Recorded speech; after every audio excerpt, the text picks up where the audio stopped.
My fiancé said, "I'm moving in with him, we're having a baby."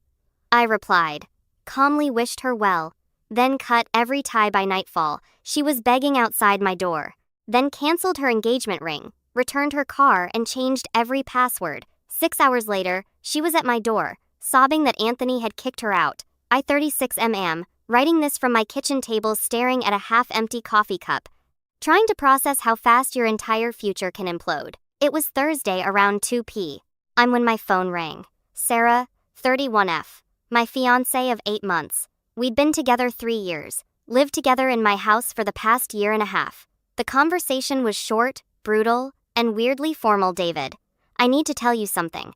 I'm moving in with Anthony. We're going to have a little baby together. I'm picking up my things tonight." Anthony, 29, her personal trainer, the guy she'd been working out with religiously for the past 4 months. I'd even paid for the sessions, thinking I was being supportive. My brain kind.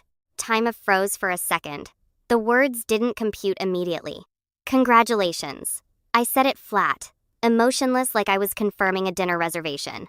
"That's it. That's all you have to say. What else is there to say? You've made your decision. I thought you'd fight for me or something. You're pregnant with another man's child and moving in with him." "Sarah, there's nothing to fight for anymore."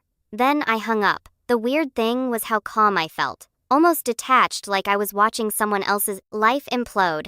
But under that calm, my mind was already working. First things first, the engagement ring. Called the jewelry store, where I bought it 6 weeks ago, explained the situation. The manager was sympathetic, said they had a 60-day return policy for situations like this, minus a restocking fee. Drove there, immediately returned the ring, got back $11,000 out of the $12,000 I'd spent. Next, the car. Sarah drove a leased BMW that I'd co-signed for about 10 months ago. The payments came out of my account, automatically logged into the leasing company's website, removed my payment method, called them directly, explained I was removing myself as guarantor, effective immediately. They said she'd need to qualify on her own income or return the vehicle by the end of the month. Her personal training instructor salary wasn't going to cut it. Then I went home and started changing everything. Wi-Fi password changed, Netflix, Disney Plus, all streaming accounts logged out, all devices changed passwords, home security system changed the code. Her gym membership that I paid for canceled, credit card, where she was an authorized user, called and removed her immediately. The whole process took maybe 3 hours. Methodical, efficient. By 5 p.m., I was sitting in my living room, everything secured, waiting to see what would happen next. 6:30. My doorbell rings. I look through the security camera. It's Sarah, crying, mascara running, holding 2 suitcases. I open the door but keep the chain on. "David, please, we need to talk. Anthony. He kicked me out." "Why would Anthony kick out his pregnant girlfriend?" "It's complicated," he said. "He needs time to process everything. He wasn't ready for me to move in yet." The entitlement was staggering. She'd blown up our life, expecting Anthony to seamlessly take over, supporting her. And when that fell through, she was back at my door. "That sounds like a Anthony problem, not a David problem. You can't just cut me off like this. I can't get into any of the accounts. Moving in with Anthony. These are Anthony's responsibilities. Now please, just for tonight until I figure things out." "No, Sarah, you made your choice this morning. You chose Anthony and his baby over our life together. I'm respecting that choice." Her face went from desperate to angry to panicked. "This is insane. You're punishing me for being honest with you." "I'm not punishing you. I'm accepting your decision. You wanted a different life with Anthony. Go build it, but I have nowhere to go. You have Anthony. You have family. You have friends. Figure it out." I closed the door and turned the deadbolt. She banged on it for about 10 minutes, crying, yelling, then finally left. The silence was actually peaceful. Update 1. It's been 48 hours since Sarah's announcement, and the fallout has been predictable. Thursday night, after she left my doorstep, I got a barrage of texts from new numbers. Clearly she was borrowing phones since I blocked her main one. "David, please. I made a huge mistake. Anthony isn't who I thought he was. I'm staying at a motel. I can't afford this. Please, just talk to me." I screenshotted them all and didn't respond. Friday morning, her sister Jessica called my work phone. "David, what the hell is wrong with you? Sarah is devastated. She's practically homeless." Sarah announced she was moving in with Anthony and having his baby. I respected her decision. She made a mistake. Anthony turned out to be a complete. He basically used her and threw her away. That's unfortunate, but it's not my problem to solve. She needs help. She has nowhere to go. She has family. She has friends. She has Anthony, who's the father of her child. Anthony wants nothing to do with her. Now, again, not my problem. She chose him over me. You're being cruel. I'm being realistic. She ended our relationship to be with someone else? I'm not a backup plan. Hung up, blocked that number. 2. Friday afternoon, Sarah's mom called. That was fun, David. I'm ashamed of you. Sarah's pregnant, and you threw her out like garbage. Linda, Sarah announced she was leaving me for another man and having his baby. I didn't throw her out. She left, but she changed her mind. She realized she made a mistake. She realized Anthony wasn't going to support her like I did. That's not changing her mind. That's facing consequences. She needs stability. Right now, she's carrying a child, Anani's child. Anani's responsibility. You're heartless. I'm practical. Your daughter chose someone else. I'm respecting that choice. The best part, I found out through a mutual friend that Anthony didn't just kick Sarah out.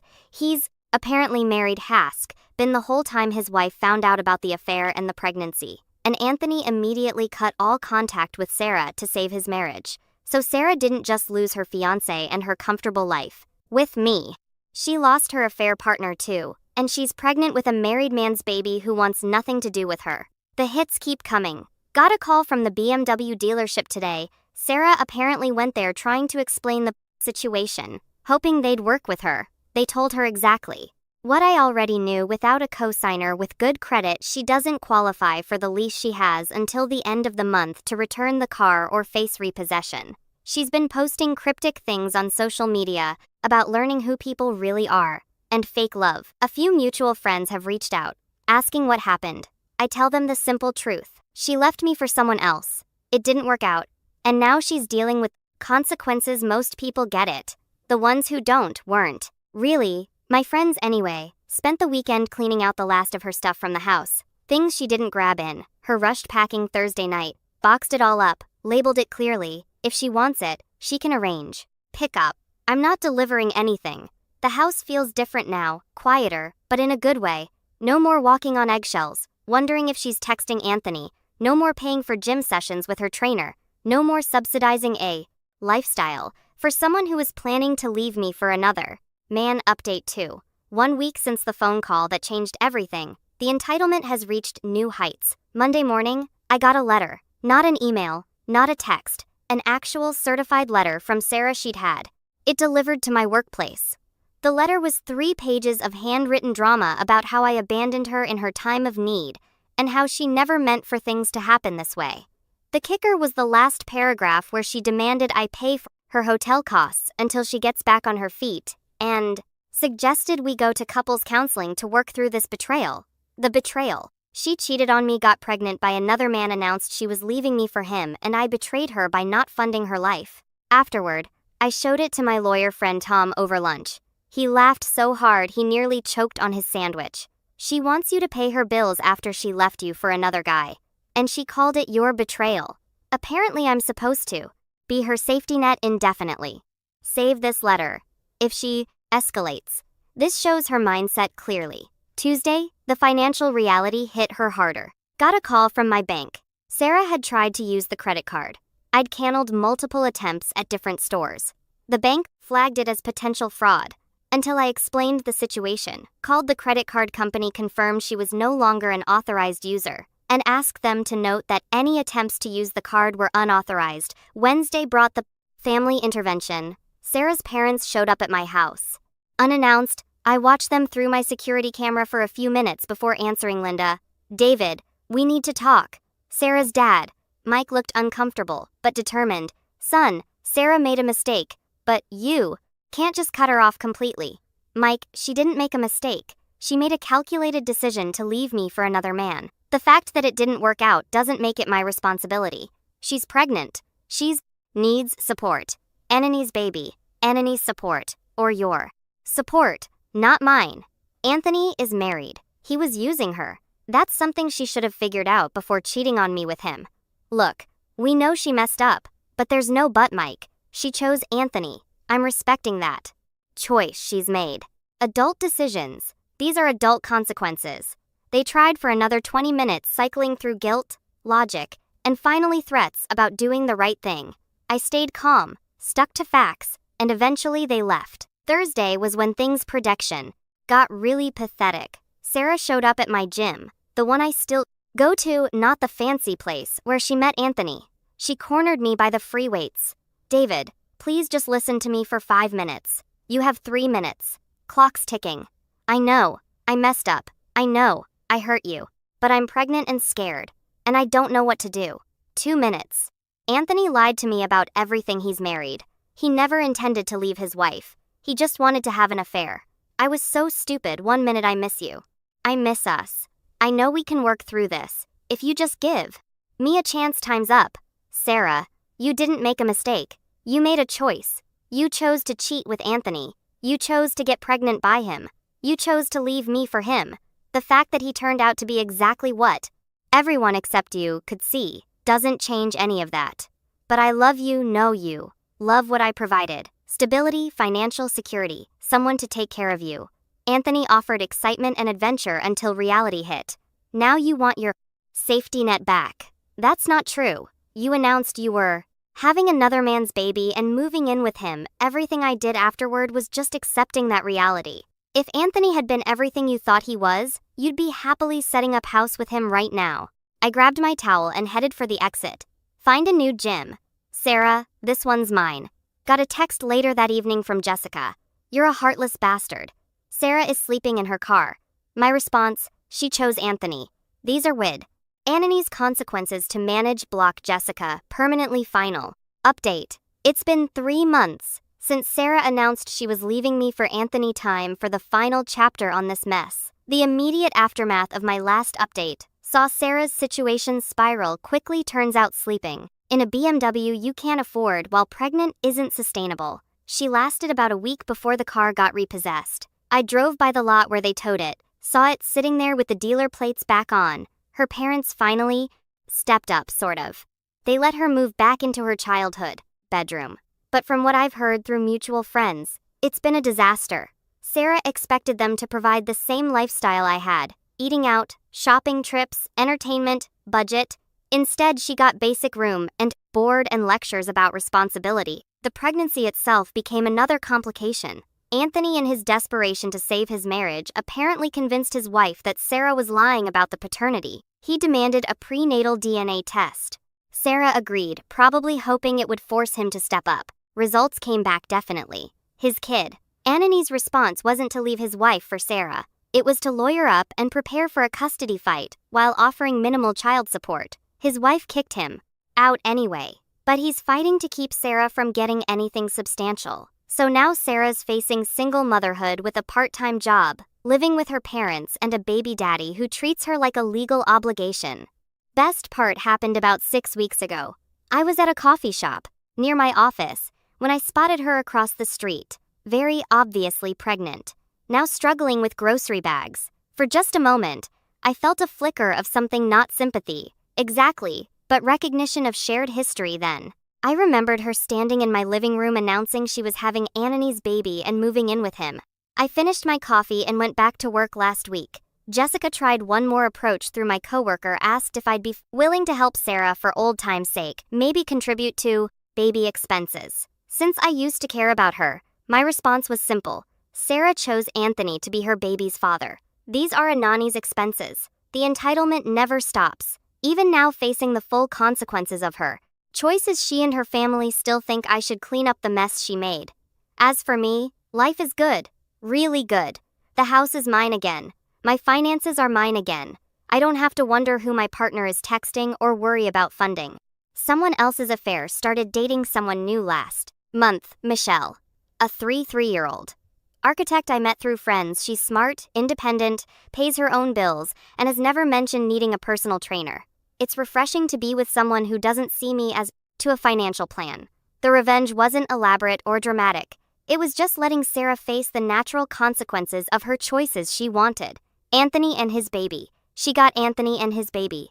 along with everything that came with it, a married man who used her, a custody battle, single motherhood, and the collapse of the comfortable life she threw away. She gambled our relationship on Anthony being her upgrade. She lost that bet, and the house always wins. Sometimes the best revenge is just stepping aside and letting people destroy themselves. Thanks for reading Reddit. My MIL exposed my miscarriage at dinner, so I exposed her affair right in front of everyone at her anniversary celebration and watched the room go silent. I was 12 weeks pregnant when I felt something warm running down my leg during work. I went to the bathroom and saw blood soaking through my dress.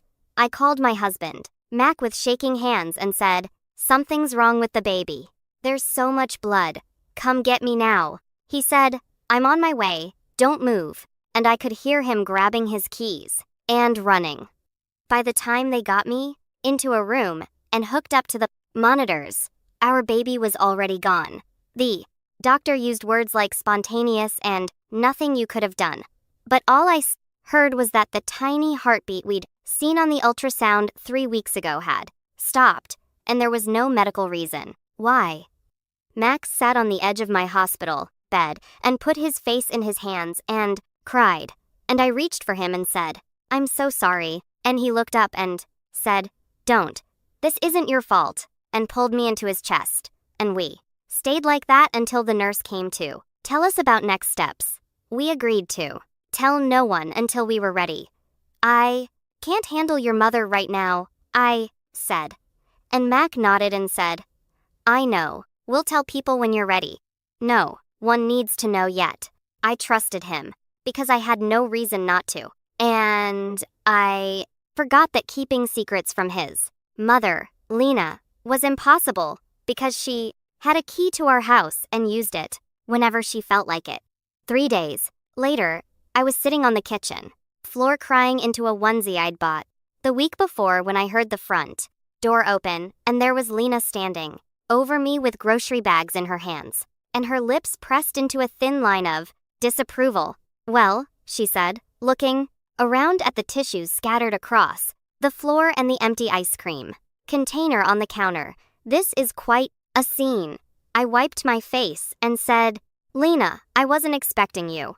And she stepped over me to set her bags on the counter and said, "Clearly, you know, when Mac told me you weren't feeling well, I assumed it was something minor. A cold, maybe.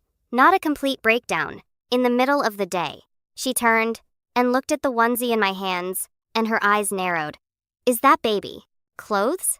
Why are you sitting on the floor crying over baby clothes, Elise?" I didn't want to tell her anything, but she kept staring at me with that look. She gave servers when her food came out wrong, and the words came out anyway because I was exhausted and empty, and I just wanted her to leave. "I lost the baby," I said, and my voice cracked on. The last word. 3 days ago, we weren't going to tell anyone yet. Lena's face changed into something that almost looked like sympathy if you didn't know her well enough to see the calculation behind it. She lowered herself to the floor beside me and grabbed my hands and said, "Oh, honey, that explains everything. I knew something was off with you lately, but I thought you were just being moody." Again, I said, "I'm not being moody. I lost my baby." And she squeezed my hands and said, I know, and I'm sure you're blaming yourself even though the wrecked doctor probably told you these things just happen sometimes, especially with first pregnancies, especially when the mother is under a lot of stress." She looked at me with her head tilted. "You have been under a lot of stress, haven't you? Working all those hours, not taking care of yourself properly. I told Mac months ago that you needed to slow down, but you never listened to me." I pulled my hands away and said, "The doctor said it wasn't anything I did." And Lena nodded slowly and said, "Of course he did. They always say that, but we both know you could have taken better care of yourself, eaten better, rested more. You're not exactly known for putting your family first, are you?" She patted my knee. "But what's done is done. No point dwelling on it now." I said, "Please don't tell anyone. I need time before the whole family knows." And she put her hand over her heart, and said, "Sweetheart, I would never betray your trust like that. I swear on my marriage, this stays between us until you're ready. Though, I do think the family deserves to know eventually. They've been asking about grandchildren for years, and it's not fair to keep them in the dark forever just because you're embarrassed." That Friday, she called and said she was organizing a small dinner because we needed to be surrounded by people who loved us. Just immediate family, she said. "You really do need to get out of that house. Sitting around, crying isn't going to bring the baby back." I said, "I don't think I'm ready for company." And she sighed heavily and said, "Elise, this isn't about what you want. Mac is struggling, and he needs his family around him right now. Or is this going to be like every other time when your needs come before his?" So I put on a dress and let Mac drive me to his parents' house where 30 people were waiting in the dining room. I grabbed his arm and whispered, "You said immediate family." And he said, "I guess Mom invited more people. Just get through it." Lena floated through the crowd in a cream dress. And when she saw me, she rushed over and grabbed my face and said loudly, "Oh, you poor thing. You look exhausted. Have you been sleeping at all? You have bags under your eyes." Everyone nearby turned to look at me. Halfway through dinner, Lena stood up and tapped her wine glass, and the room went silent. "I need your prayers," she said with tears rolling down her cheeks. "My son just lost his first baby, and I'm trying to be strong for him, but my heart is absolutely shattered." 30 faces turned to me. Lena sat back down and grabbed my hand and leaned close and whispered, "You should really smile. People are going to think you don't appreciate them being here for you." I decided right then that tomorrow morning I was sitting back down and forcing him to choose between me and his mother. Lena thought I would keep quiet because that's what I always did. But she just made the biggest mistake of her life. She wanted to play the grieving grandmother in front of 30 people. So I was going to make her explain why she broke her promise in front of her son. For the first time in 5 years, I wasn't afraid of what would happen when I finally stopped being polite. I'll tell you exactly how that conversation went. The car ride home was silent for the first 10 minutes. I stared out the window and waited for Mac to say something, to apologize, to acknowledge that his mother had just done something unforgivable. Finally, he cleared his throat and said, "I know tonight wasn't what you expected." And I laughed out loud because that was the biggest understatement I'd ever heard. Wasn't what I expected. "Mac, your mother announced our miscarriage to 30 people after she promised she wouldn't tell anyone." He tightened his grip on the steering wheel and said, "She was trying to help. She thought you needed support." I turned to look at him and said, "She thought I needed support, or she thought she needed an audience." He didn't answer. We pulled into our driveway, and he turned off the car and sat there staring at the garage door. "I need you to apologize to her," he said quietly. I was sure I'd misheard him. "Excuse me?" He turned to face me with that soft expression he wore when he was about to ask me to do something I didn't want to do. "You barely spoke to anyone all night. You didn't thank her for the dinner. You just sat there looking miserable, and now she's upset because she thinks you're mad at her." I opened my mouth and closed it because I could not find words for what I was hearing. "I am mad at her," I finally said. "She told everyone about the baby after she promised she wouldn't. I have a right to be mad, Mac." He sighed and rubbed his eyes. "She made a mistake." She got emotional, but giving her the silent treatment all night was cruel, and you need to apologize by tomorrow morning. I got out of the car and walked inside without answering. He followed me into the bedroom and said, "Elise, I'm serious. She called me crying on the way home. She thinks you hate her." I pulled on my pajamas and said, "Good. Maybe she should think about why He stared at me like I was speaking a foreign language. You're being unreasonable. All she did was ask for prayers. That's what family does. I climbed into bed and turned off my lamp and said, if you can't see what she did wrong, then I don't know how to explain it to you. He stood there in the dark for a long moment, then walked out, and I heard the guest room door close behind him. The next morning, I woke up to 17 text messages. Mac's aunt asking if I was okay because Lena had called her worried about my mental state. His cousin asking if I needed anything because she heard I wasn't handling the loss well. His other cousin saying Lena mentioned I'd been acting erratic and did I want to talk to someone professional. I scrolled through message after message from people I barely knew, expressing concern about my stability because Lena had spent the night calling everyone in the family to tell them something was wrong with me. I found Mac in the kitchen, drinking coffee, and showed him my phone. Look at this. Look what she's doing. He glanced at the screen and shrugged. She's just worried about you. We all are, I said. She's not worried about me. She's trying to make everyone think I'm crazy so that when I tell them what she did, they won't believe me. Max sat down his coffee and said, listen to yourself right now. You sound paranoid. My mother loves you. She's trying to help and you're acting like she's some kind of villain. I stared at him and realized he was never going to see it. He'd spent 30 years being trained to believe everything Lena did was out of love, and nothing I said was going to undo that programming in one conversation. 3 days later, a coworker stopped me in the hallway and asked if everything was okay at home. I said, what do you mean?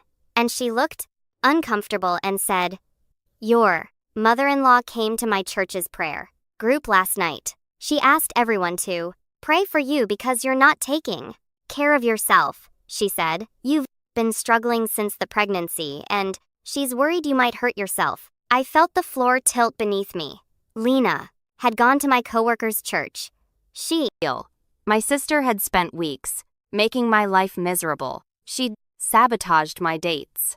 She'd turned my family against me. She'd slept with my ex-boyfriend.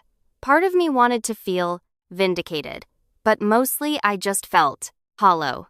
Leon's car was already in the driveway when we arrived. Christie's was parked crookedly on the street, like she'd barely stopped before jumping out. We could hear raised voices before we even reached the front door.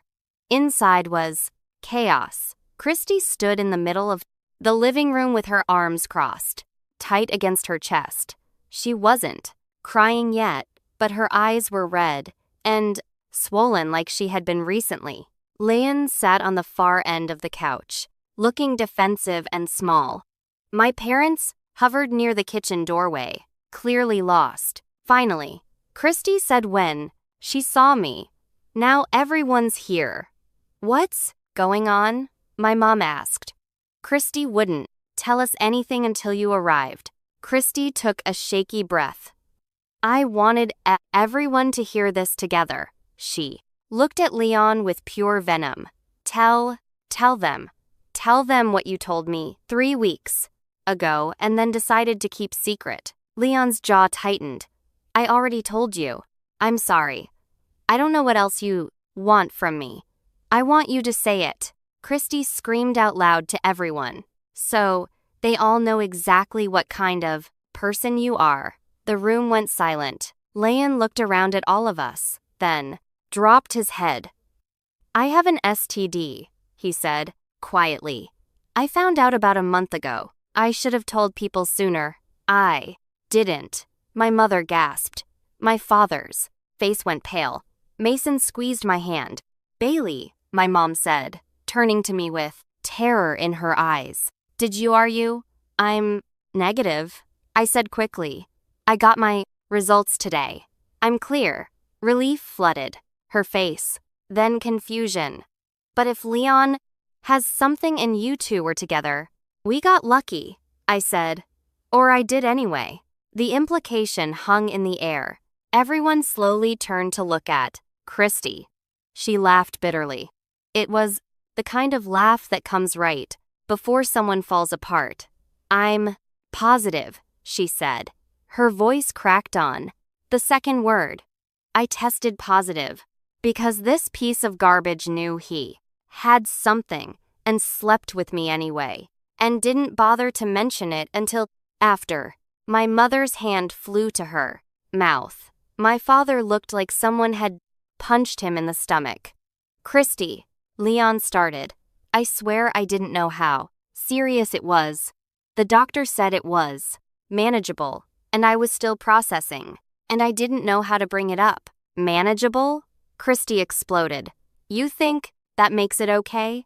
I have to live with this forever, Leon. Every relationship I ever have for the rest of my life is going to start with me explaining that. My disgusting, reckless ex-boyfriend infected me because he was too much of a coward to be honest.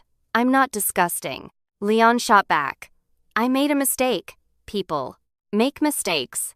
A mistake is forgetting someone's birthday. Christy screamed. A mistake is shrinking someone's favorite sweater. This isn't a mistake, Leon. This is my life, and you ruined it because you couldn't handle an uncomfortable conversation. She was shaking now, tears streaming down her face, all the fight draining out of her with every word. And you know what the worst part is? She continued, her voice dropping to something broken and raw. I did this to myself. I had Mason, sweet, kind, loyal Mason who never would have done something like this to me, who actually cared about me, who turned out to be a millionaire. She laughed again, and it sounded like glass breaking. I had a millionaire who wanted to take care of me, and I threw him away for this. She gestured at Leon with disgust. For a man who couldn't even give me basic human decency. Christy, I really am sorry, Leon said weakly. Get out, she whispered.